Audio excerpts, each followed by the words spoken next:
We'll continue with our reading of the Arabs at War in Afghanistan. This time, the chapter is entitled Two Memos, Early Suggestions for an Arab-Led Organization. And this will touch on the origins of the Maktab al-Khidmat. And this is 10 pages, but what we're going to do is going to break it down into 5 pages each. So this, I'll read 5 pages, and then in the next video, I'll read the next 5 pages. The ideas and proposals for an Arab-led organization to support the Afghan Jihad were outlined in 2 of Mustafa Hamid's research papers, which were provided to key Arab and Afghan cadres.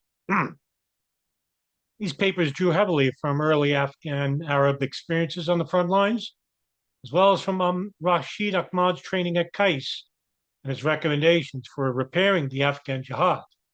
Together, they outlined the need for an Arab organization and laid the groundwork for the creation of Maktab al-Khidmat from the Arabic Afghan Services Bureau. I'm going to make myself disappear so I can blow this up and you can read.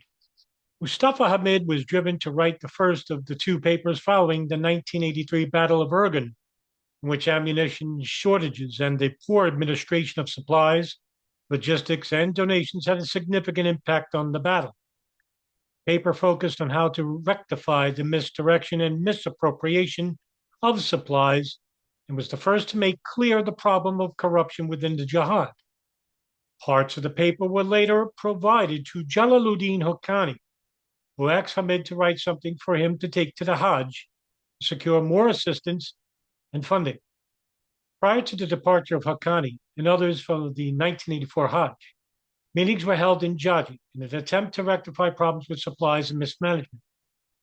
These meetings, the idea of an Arab-led organization was outlined by Hamid and supported by other early generation Arab Afghans such as Abdul Aziz Ali, who thought independent Arab oversight could prevent corruption, particularly in the area of ammunition supplies, which was harming success on the battlefield. Now, what was happening was that the Afghans really didn't want the Arabs in the war.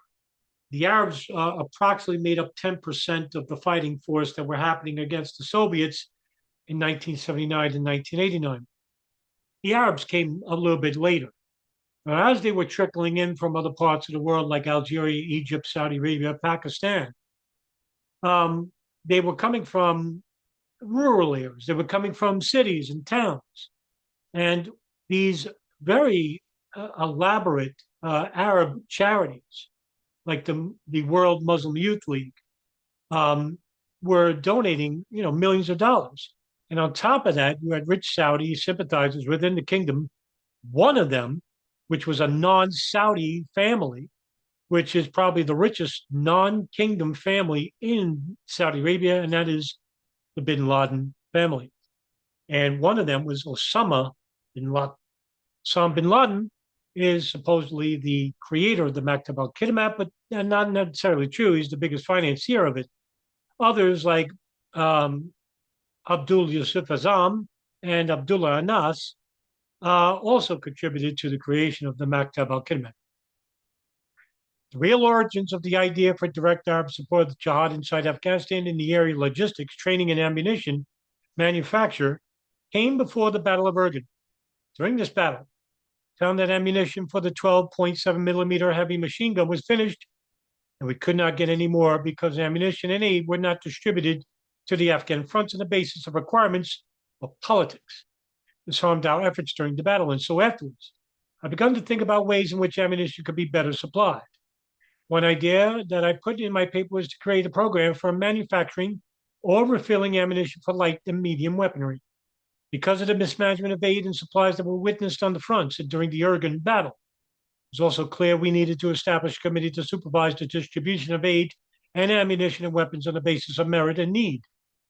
I thought an Arab committee would help ensure the donations, aid, and logistics work were guided by the fighting programs and not by political or tribal factions or corruption.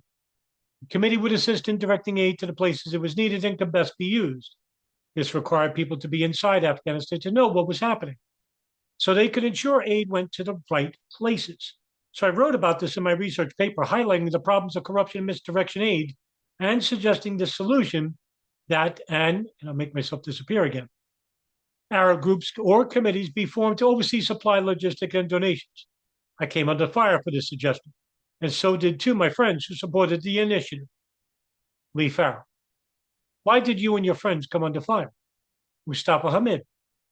My friends Ahmad, Abdul Aziz Ali, and I came under fire because of our committee proposal and the meeting we held about this at Jaj with Abdul Rasul Sayyaf and other senior leaders on the first night of Ramadan in 1984.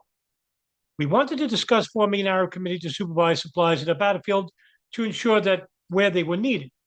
We based the meeting points on the research paper I had written after the 1983 Battle of Urgan, parts of which I later sent with Haqqani to the 1984 Hajj. At the meeting, we suggested the Arabs could help to deal with the problem of corruption and supplies not reaching where they were needed by forming a committee that we would ensure supplies were distributed to the battlefronts according to the need. To do this, we suggested Arabs should be at the fronts to see for themselves what was needed, and they should be in Peshawar too to control the donations, negotiations, and administration of supplies and supply lines. Our main point was that the Arabs needed to be inside at the fronts to see what was needed. This was a very essential point in a new position at the time. Haqqani and other senior leaders at Patkia, like Arsal al-Rahmani and Marlawi Mansour, agreed to our initiative and suggested we put this in a practical form of a program to support military operations. According to the military advice of the famous Afghan General Gulzarik, who was the head of Sayyaf's al-Ittihad military committee, and with the agreement of Yunus Khalis, Jalaluddin Haqqani, Malawi Mansour, Ahmed Gul, and others, it was decided the program be started in Paktia, which would allow a major offensive to be launched in the province. According to their calculations, the offense would take about 3 months. Gulzarik made a military program and calculated the cost would be about 3 million rupees every month.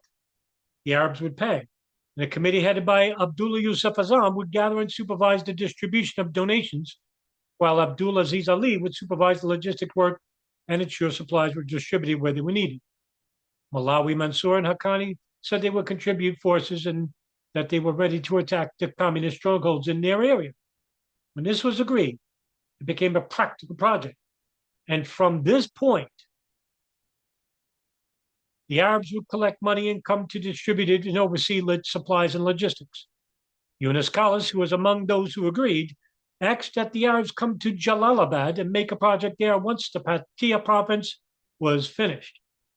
One of the Arabs present at the meeting said, I have 3 million rupees with me to pay for the first month's battle. Sayyaf initially agreed to front of us, but then he asked for a special meeting of the Afghans without Arabs, and they went to another place to talk. At this meeting, I was told Sayyaf said that he did not want to make the Arabs angry, but he did not agree with the money being directed by the Arabs for the Afghans without passing through him first, because he was leader of the union. Leah Farrall. Sayyaf did not like this? Mustafa Hamid. Sayyaf did not like that we had made this proposal, and in doing so, had highlighted the problem of corruption within the Afghan parties. Because of this, we became his enemies. Although I did not know it at the time of the meeting in Jaj. Later, a Saudi man came to me and asked, what is wrong between you and Sayyaf? I asked, why, we were very good the last time we met in Jaj. All of us, it was a nice meeting. Saudi man said, Sayyaf is very angry with you and your friends Ahmad and Abdul Aziz Ali. I said, why? The Saudi replied that Sayyaf told him that we were going to establish a party for the Malawis of Afghanistan. Sayyaf also told the Saudi that all of us were against the jihad in Afghanistan and were agents of the West. I said, this is very strange. And he said, yes, you should go and settle this. So I went to see what the situation was in Peshawar and discovered that nearly all of the Arabs there knew of Sayyaf's accusations against us. Leah Farrall. The meeting in your proposal and research paper, which caused Sayyaf to react, outlined how to repair the situation and better support the Mujahideen? Mustafa Hamid. Yes, this was the main point. And Maktab al-Kalimat came from this point. It was a 2-point paper. First part of the paper outlined the problems being faced and the defects within the Afghan jihad. These included corruption as well as inefficiency, which was a problem because the parties were located in Peshawar and at some distance from the Afghan fronts. Second part of the paper presented the solutions. In 1984, Haqqani was going to the Hajj, and he said, write something for me to show them that what we need. This was the paper I gave him.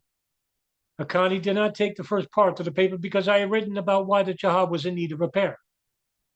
My paper took a strong stand against the parties and their inefficiency. In fact, it was the first paper to outline the problem of corruption and highlight the need for Arabs to supervise the provision of aid to prevent it being misused by corrupt elements. Haqqani thought this might cause further division, so he only took the second part, which outlined the solutions. Leah Farrall. What were the solutions you suggested? My solutions was that an Arab committee supervise aid and supplies, with members stationed at the fronts inside Afghanistan and also in Peshawar, where they would collect and distribute aid and supplies according to where they were needed. My other solutions involved arranging for the training of Afghans to increase their effectiveness and efficiency. This training was to be in guerrilla warfare because the tribal way of fighting was wasting too much ammunition and resulting in large casualties. Mujahideen were also dying from very small wounds because most of the doctors stayed in Peshawar. So another of my suggestions was the doctors to go inside Afghanistan. Western doctors went inside Afghanistan, but most of the Arab doctors did not. It was very shameful. My suggestion was to send more doctors with the fightings to save lives. You'll notice also, too, that the Afghans and Arabs really didn't get along, and the Afghans were much more sectarian than Arabs were. I mean, most of the Arabs in fighting on this front were, of course, Salafis or Hanafis. These were people that believed in martyrdom.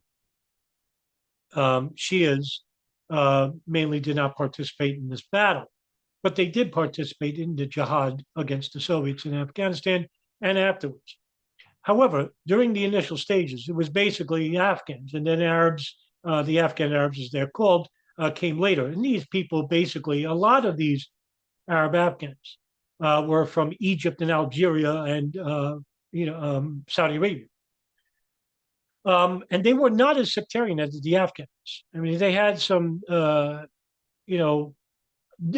differences with theological when it comes to theology, but not within like the tribal areas of Afghanistan, because tribal areas like Yunus, Khalis, and Gulbuddin, Hekmatar, and Rasul Sayaf, they basically got along, but most of these people were basically didn't get along, and it was over petty stuff. A lot of these guys, fought against each other for, decades. But they all came for the jihad against the Soviets because they all had one enemy in common, that was communism. Also wrote about the need for a big media and education effort. Education programs were needed for the Afghans because the Soviets were placing a lot of attention on educating Afghan youth. They would take them to Russia to indoctrinate them into communism. So an Afghan education project was needed. An international media effort was also required in Arabic, English, and other languages. So another of my points was to organize this and send people inside Afghanistan to gather the information, photos, films, and other materials that could be distributed all over the world to news agencies to give a real and reliable picture of the jihad. This would help Muslims to learn about the conflict and where and how to assist, and in what way, so money was not wasted. These were the main points I made, which I had discussed with and were supported by my friends.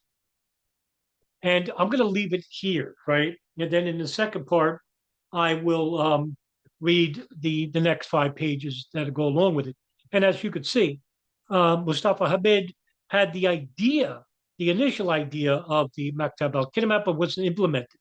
And because of Afghans like Abdul Rasul Sayaf, he considered Mustafa Hamid an agent of the West. Now, later on, people like Abdullah Yusuf Azam and Abdullah Anas, which included also Osama bin Laden, and then later Dr. Ayman al-Zawahiri and Abu Ubaidah al-Banshiri and Abu Hafs al-Masri, they also came and they took over the Maktab al-Kidmat. In fact, they pushed out Abdullah Yusuf Azam and Abdullah Anas, and bin Laden and Dr. Ayman al-Zawahiri took over and basically created an Afghan fighting force, an Afghan organization that was dedicated to the education of the youth, military committee, widows committee, a media committee.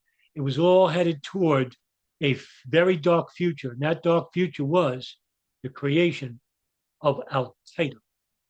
And we'll get into that later on in the book. This is a fantastic book by Mustafa Hamid. And thank you for tuning in. And we'll see you in the next video.